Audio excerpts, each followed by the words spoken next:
We all like a good story, but in today's video, I'm going to be sharing with you a few horror stories to help you folks not make the same mistakes that these guys did when you're looking at refinance your home loan. And if this is the first time you're checking out my channel, my name is Sean Uehara, a sales manager with Loan Depot, helping you finance your homes all across America, whether you're thinking of purchasing or refinancing, buying an investment, or if you're a first-time home buyer, I got you covered. Now, you can always make sure to hit the description so you can learn more about how to get your mortgage right, and don't forget to subscribe to the channel. Let's hop into these stories. The first mistake and horror story comes down to when a client tries to time the market. I had a client last year during the refi boom that was going on in 2020 because of all the stuff that was going on with COVID and what it did to the market. Rates were as low as I've ever seen in my 15-year career in the mortgage business. Rates were so low, I could not believe it. I even refinanced my own home and I got my rate around 2.5%.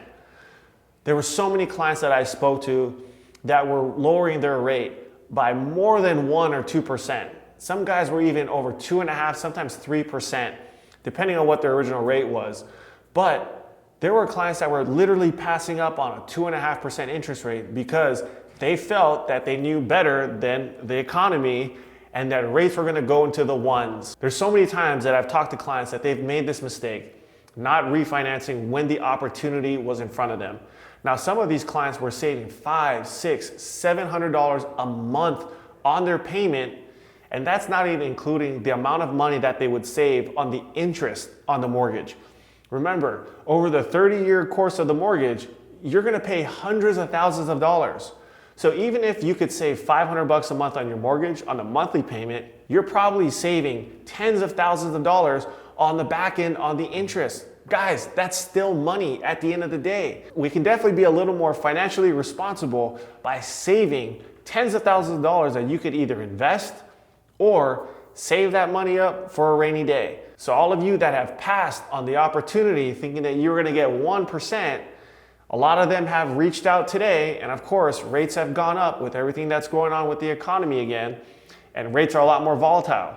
So I think if you get the opportunity and it presents itself to where it's economically feasible to refinance, you can save a bunch of money, and it's gonna make sense for you to do it, I strongly suggest taking that opportunity, because for all those people that did not refinance last year because you could have locked in at 2.5%, 2.25%, and you thought rates were gonna go to 1% and you were wrong, look at where rates are today. Horror story number 2.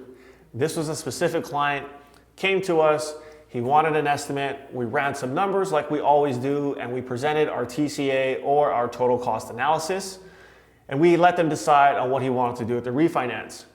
Now, it took him 2 weeks to get back to us and decide that he wanted to move forward with the refinance. So we went ahead and moved forward, we locked in his rate. However, rates went up 0.25%. Now, as we're explaining to him what the new rate was, he was obviously upset and he was very frustrated that saying, why couldn't I get the same rate? And I'm like, it took you 2 weeks to get back to us and decide on what you wanted to do. Guys, remember, if you're thinking about refinancing, time is of the essence. Whenever a lender quotes you an interest rate, that rate is good until the end of the day. It's 5 o'clock. The next day when the market reopens, it's a new rate. So you could easily lose out on the interest rate that you were quoted. So if you're gonna shop quickly. And if you're gonna decide to do the refi, make sure you decide quickly, because like this specific client, he waited 2 weeks, and guess what? He lost out on the rate. He still ended up refinancing, but he missed out on the opportunity to take advantage of that lower rate when he could have locked. And story number 3, it has to deal with unexpected liens on your property. Yes, there's a couple of times where situations have come up where a client wants to refinance, and we pull their credit, we go through the process, they're ready to move forward, and then we find out through title that there's an unexpected lien on the property. This happened with one specific client. There was a solution to the problem. We ended up having to increase his loan amount in order to refinance and include the lien to make sure he got paid off, so that was an easy fix. However, let's say there was a lien that you had no idea was on your property, and there wasn't enough equity for us to pay it off. You would be stuck and you wouldn't be able to refinance your home.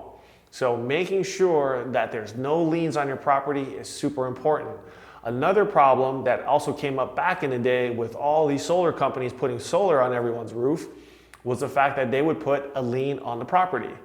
Now, solar companies have become a lot more flexible with how they work with lenders, but initially they would not remove the lien off the home. And here's where the problem became. You would buy a house, let's say for $300,000. You would put a $50,000 solar panel system on your roof. Now you technically owe $350,000. But let's say your house is only worth $330,000. So you'd be upside down in value and you'd actually be in a negative equity position. This happened to a lot of clients before, but like I said, the solar companies now, they're a lot more flexible and they understand they need to work with us in order to help you guys refinance your homes. There was a bunch of clients when rates dropped, they wanted to refi, but they couldn't because they didn't understand what the solar company did by putting a lien on the property and how it affected their ability to refinance. So make sure if you guys are getting solar or anything that you're going to be financing and they're going to put a lien on the property, make sure you understand how that works because it could impact you when it comes time to refinance. Those are the 3 horror stories I wanted to share with you guys. Hope you enjoyed watching. See you on the next video.